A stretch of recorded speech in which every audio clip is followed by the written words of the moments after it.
There has been a USO encounter that has literally altered the life of a man and almost ruined his credibility because of him sharing this experience, which ended up losing him $50,000 in sponsorship revenue.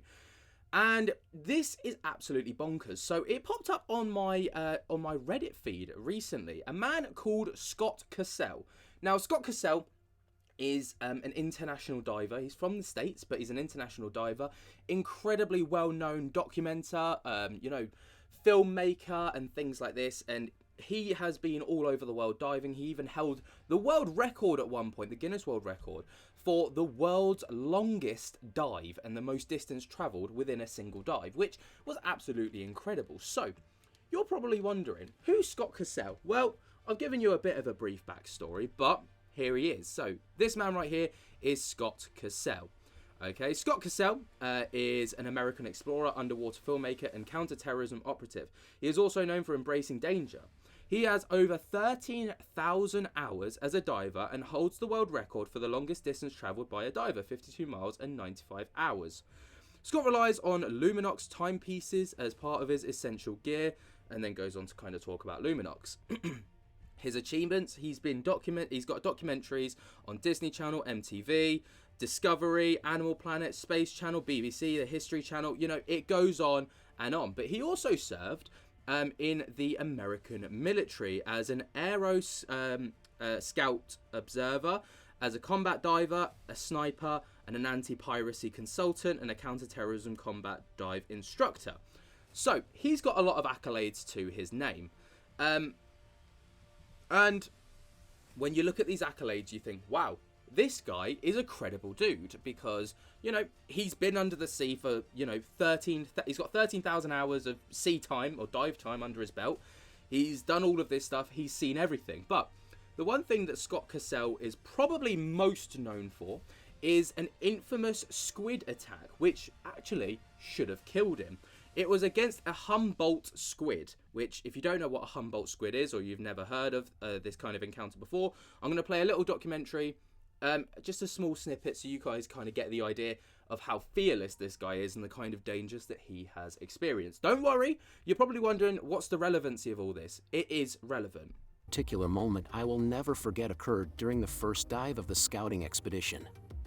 Not wanting to endanger my crew, I decided to perform the first dive alone, tethered to the support boat. The crew was to stay on deck to tend my cable and pull me up in the event of trouble. As I was about to go over the side of the boat, my Mexican guide touched my arm and stared into my eyes. Although he didn't say a word, his face said it all. He thought I was going to die. He believed the Humboldts were going to devour me, armor and all. Despite his lack of enthusiasm, I patted him on the shoulder, smiled, and continued into the water for the first time. As soon as I hit the water, I rolled onto my stomach and checked my rebreather's function. Next, I rolled upright and reached for my camera system, but as soon as my ears were above the water, I could hear the crew yelling to me, "They are right underneath you, look out." A surge of excitement and dread filled me as I looked down past my fins.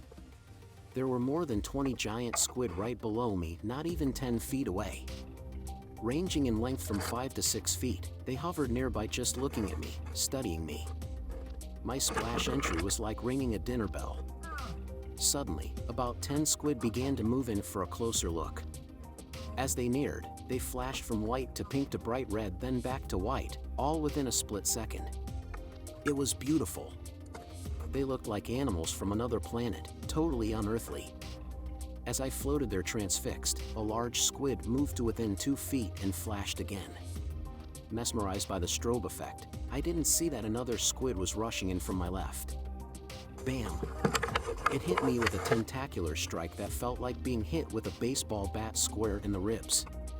Shocked by the power of the strike and unable to breathe because of a cramp in my chest, I turned to see what had hit me and saw 4 more squid headed toward me. The first came in so fast that I could barely track it with the camera, and then, bam again. It struck the camera, which in turn struck me in the face. I was starting to feel like I was in a barroom brawl. After 5 attacks of equal ferocity, the magnificent monsters decided I was inedible and had no further use for me. Now, I'm going to stop it there. Obviously, that's kind of the crux of his squid encounter. Now, like I say, he shouldn't have survived it, like, because the power of these things, it should have wiped him out. And that was the consensus, and that's kind of what blew him to such huge popularity, or more popularity, shall I say. Now, to kind of relate it back to UFOs and aliens and USOs, you know, I wanted to give you that as context as to who Steve was, who Scott was, sorry, and the kind of things that he's been up to, his accolades, all the rest of it, because it builds a bit of a picture as to who this guy is. It's not just like some random bloke has come on a podcast and has started talking about a USO experience, because, you know, that could mean anything. But this guy, with all the credibility that he's got, with all the experience that he's got and everything that he's witnessed, it adds to the incredible nature of the documented story that he had. So, I'm going to kind of play a little segment to you from a podcast, which was the podcast UFO.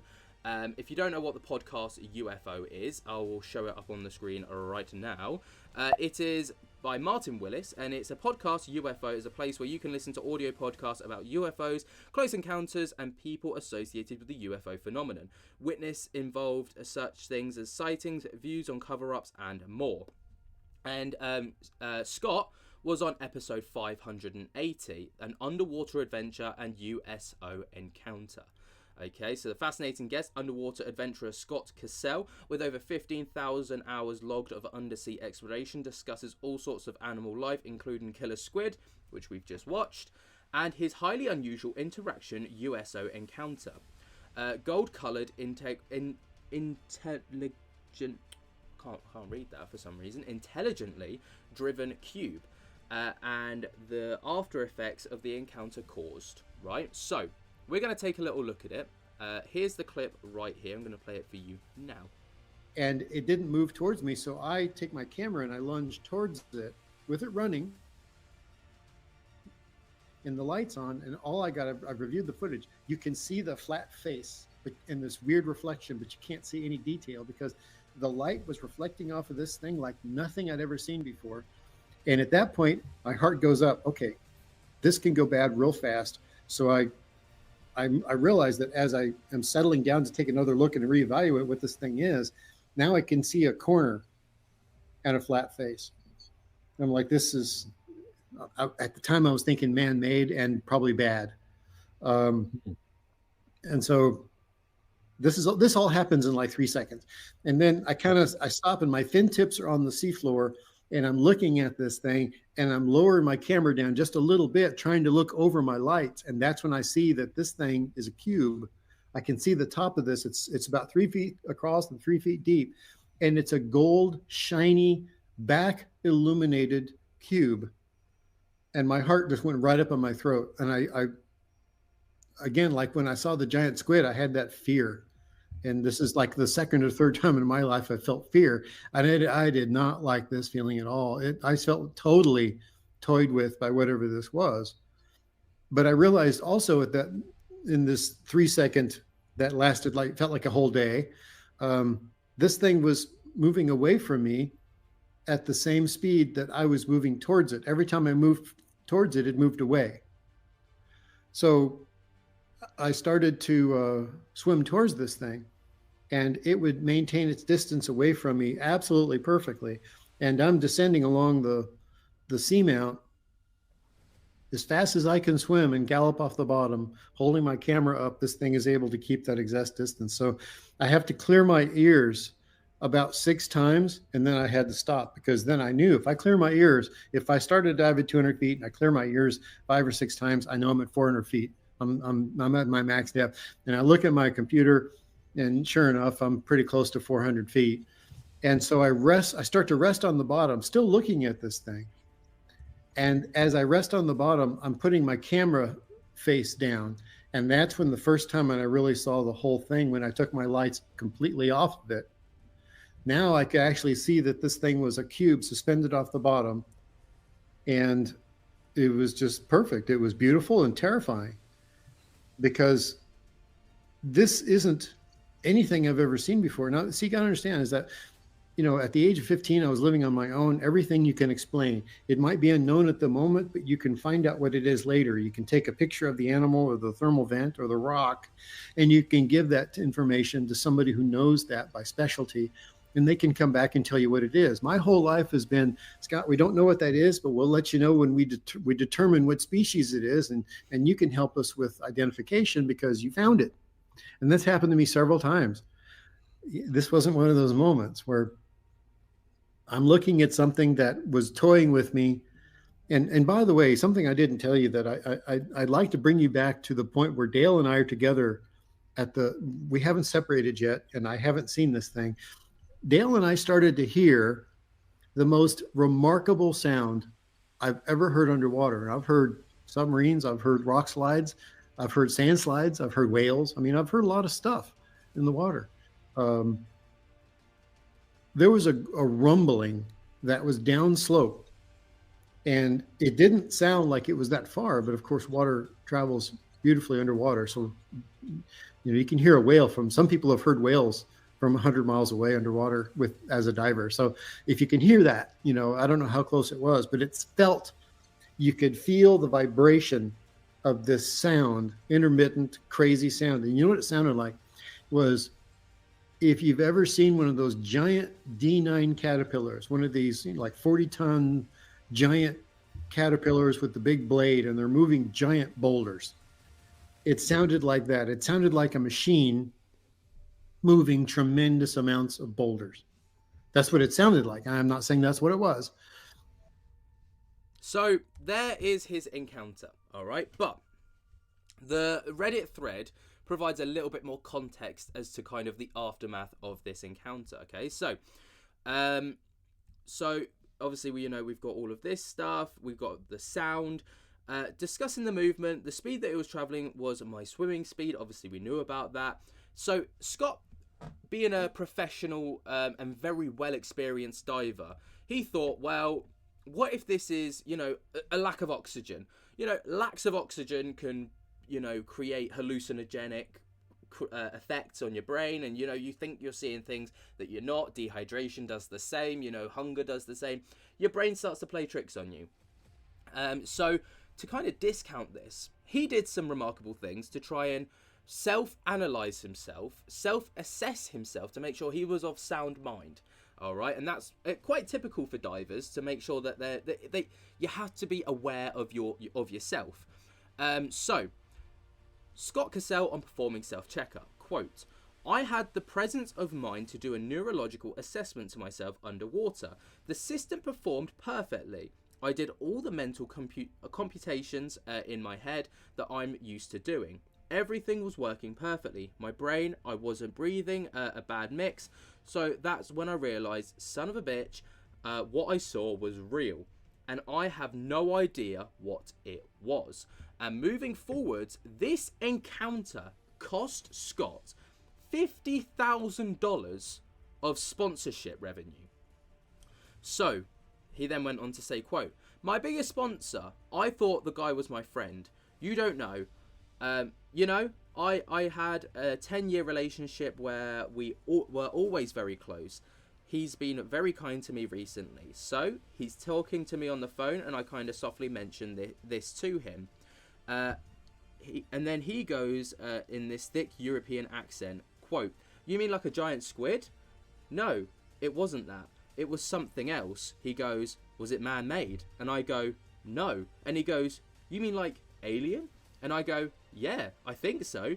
And within a week, I had lost my sponsorship. And within the year, I had lost about $50,000 in sponsorship, which I was really depending on. And I had lost that because I told somebody." Wow. Imagine, experience it. This is the issue that we've got in our kind of present day society. This kind of thing is so taboo. You don't talk about it. If you've got an experience, people don't typically want to talk about it because there's the fear of being shunned. This man, very, very reputable for years. Documentaries, like I said before, on Disney Channel, on the Discovery Channel, on the History Channel, on the BBC. Huge, huge networks, all surrounded by these kind of topics. And, you know, he is so well credited. He is so trustworthy within that field. He's even discovered species of fish on his dives that people haven't seen before. He survived a giant squid. Not many people can say that they've done that. He did. And he told someone about a USO. Obviously, if anyone doesn't know what USO stands for, I should have said it before. It's an unidentified submersible object. So it's like under the water. And he lost all credibility. Just like that. 10 years of trust down the Swanee because he told someone about a USO encounter. I find that utterly messed up, in my perfectly honest opinion, because $50,000 is a hell of a lot of money, especially in ad revenue. I know how stingy ads and brands can be. You know, trust me, they're stingy. They don't want to pay out more than they have to. So to get 50 grand is unbelievable, but to then lose that because you've told someone about an encounter over the phone as well, unbelievable. Like, you would think that that kind of experience would bring in more traction. People would want to know about it, but no. They wanted this kept under the carpet. They don't want the fallout, I guess. But I got this Twitter page which I found a bit more context about it. So within this, it's the same exact same clip. And this happened in the Northern Sea of Cortez in the Gulf of California. Scott still has the footage, but later in the interview makes it sound completely useless because the water was murky that day and the light from his camera made things visually worse.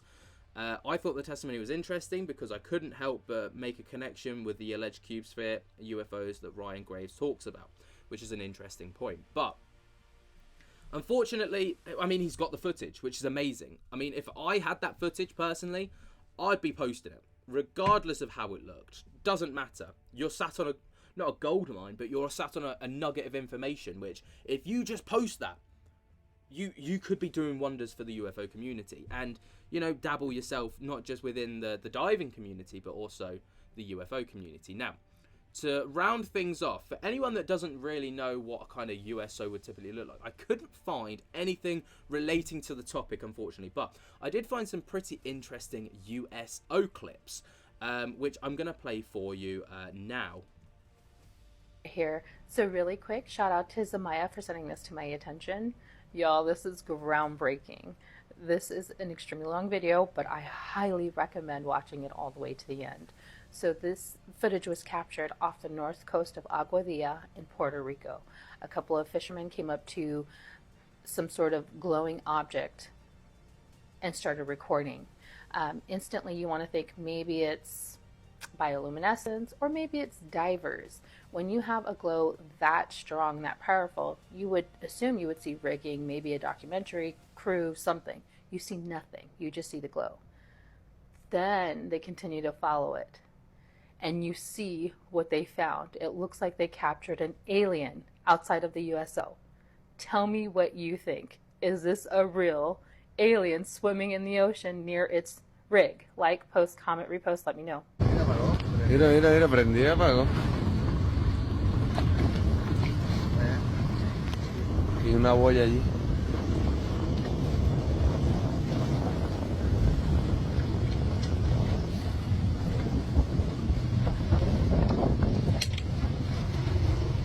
Now, just quickly, for those of you that think this could be a dive crew or a documentary crew, 9 times out of 10, there is a supporting boat that are there for emergency reasons in case something was to go wrong.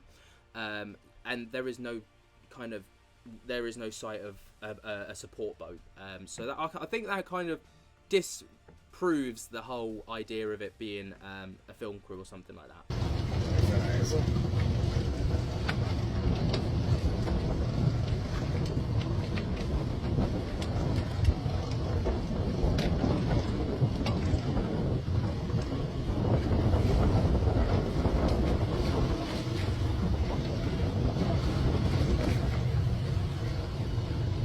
Y alumbra de momento, ¿verdad?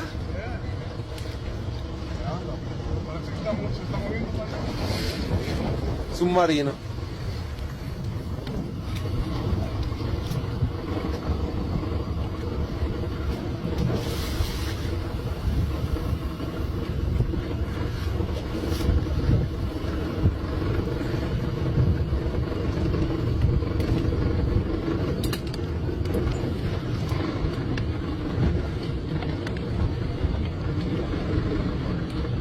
Con este, quiero ver.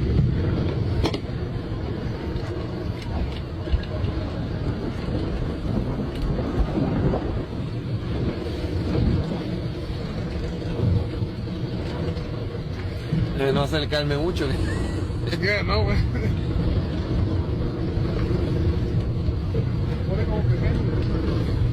I promise this does Wow, get it better. is. Just bear with it. Bear with it. Acerqué.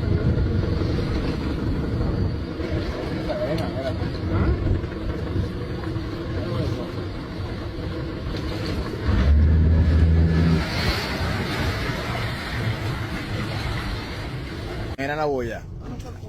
El puente está a mano izquierda, a mano izquierda. Mira eso, mira eso, mira. Mira, mira, mira, mira eso. Hay algo ahí. Mira algo ahí. Did you see that? Míralo. What looks like a humanoid figure.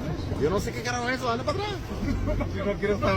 Keep a really close eye on it because it does look like there's some kind of humanoid figure above it, which is so weird. Dale. Dale. Dale.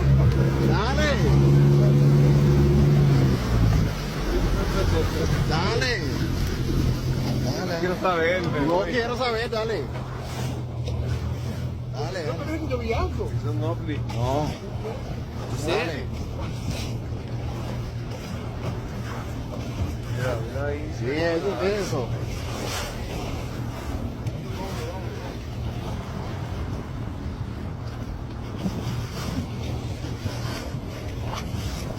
¿Hundió?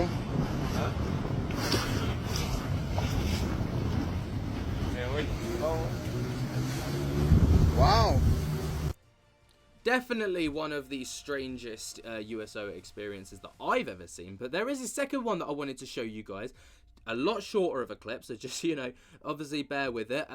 This one's a little bit more ambiguous, a little bit less known about it, but it's an interesting clip, and I find that sometimes when there's less known about it, it adds to the mystery about it, and it allows a platform for speculation. So I really want to know what you guys have got to say about it. The close-ups. Yeah, that's how you record it. You know we witnessing something.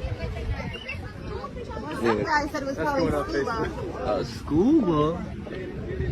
Some guy down there saying somebody's scuba diving. Just one person illuminating that brightly? Yeah, that'll. Oh, it's moving?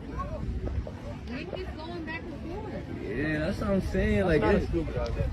and it keep flashing too. Like, Scuba diver doesn't fly. and he can only stay underwater for 2 minutes to scuba dive. We're trying to figure out what this is.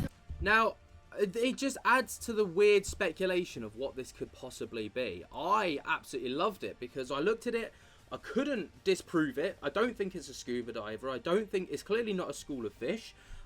I just don't know what it is, which makes me think that, like, you know, when you rule out every possible logical explanation, it does kind of lead you down this road of USO. Now, I don't like to kind of go, that's a USO straight off the bat, because I like to look at it from a pragmatic point of view first. But I did lead down that road. But what do you guys think of this entire situation? What do you think of Scott Cassell's experience?